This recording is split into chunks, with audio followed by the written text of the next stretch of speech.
Hello, my name is Ariel Neese, and this is my informative speech about how caffeine affects the body.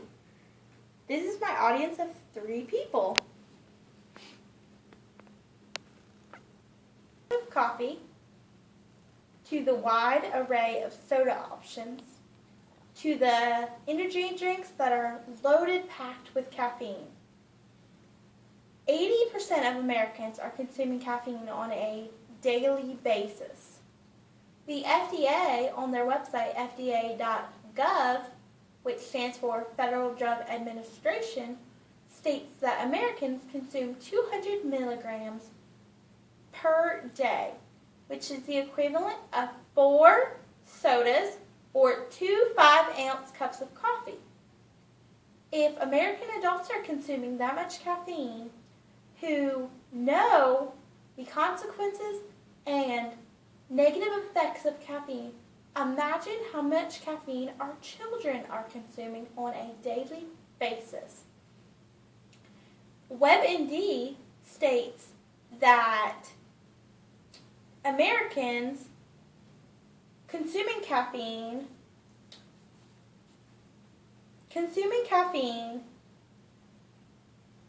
has caffeine stimulate the central nervous system, the heart, the muscles, and blood control centers. WebMD also states that caffeine can affect your blood pressure as well. Overcaffeinated.org states that caffeine can block your natural adenosine hormone. Adenosine is a natural hormone in your body that causes a calming or relaxing effect.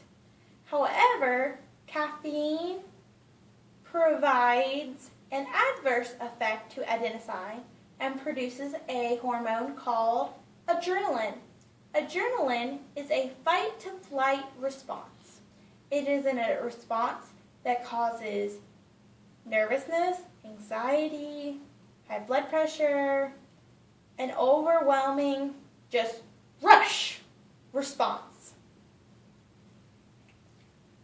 This website also states that neurotransmitters produce this calming effect and adrenaline blocks it.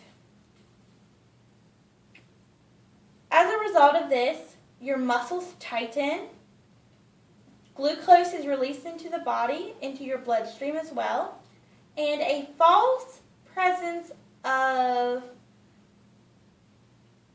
energy is presented. Dorchester.org, according to Dorchester.org, caffeine is an addictive drug. It has many actions that associate it with the same qualities that methamphetamine, cocaine, and heroin produce. It stimulates your brain in the same exact way, but in a milder form than that these illegal drugs produce. It results in this because it affects the same channels that caffeine and these drugs produce. Caffeine has the same qualities as well. As found on Softpedia.com, high caffeine consumption can produce loss of bone density. Caffeine is a mild diuretic, which can produce you to have to urinate more frequent, and it also can result in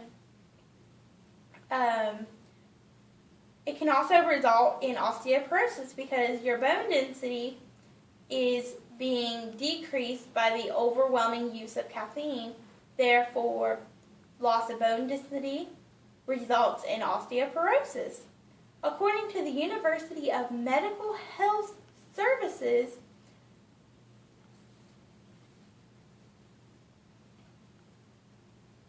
caffeine can also provide you with sleep deprivation.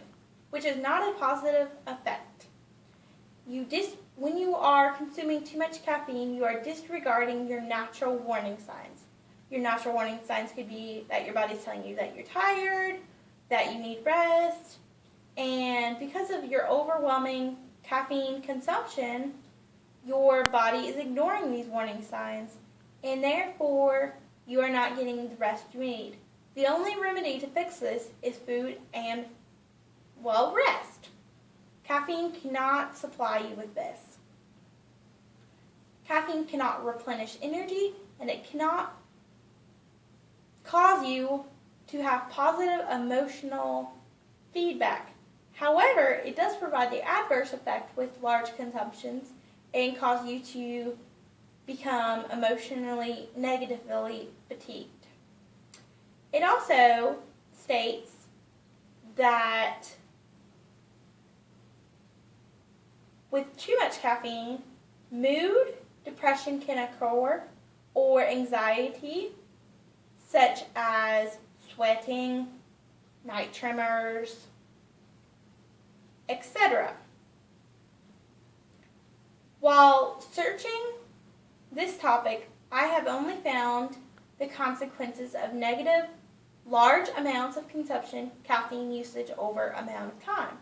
However, I did not find any adverse effects of caffeine, therefore providing no evidence that your daily cup of coffee is going to cause you to be sleep deprived, moody, an overall person that you just don't want to be around. That is the end of my speech. I hope you enjoyed it.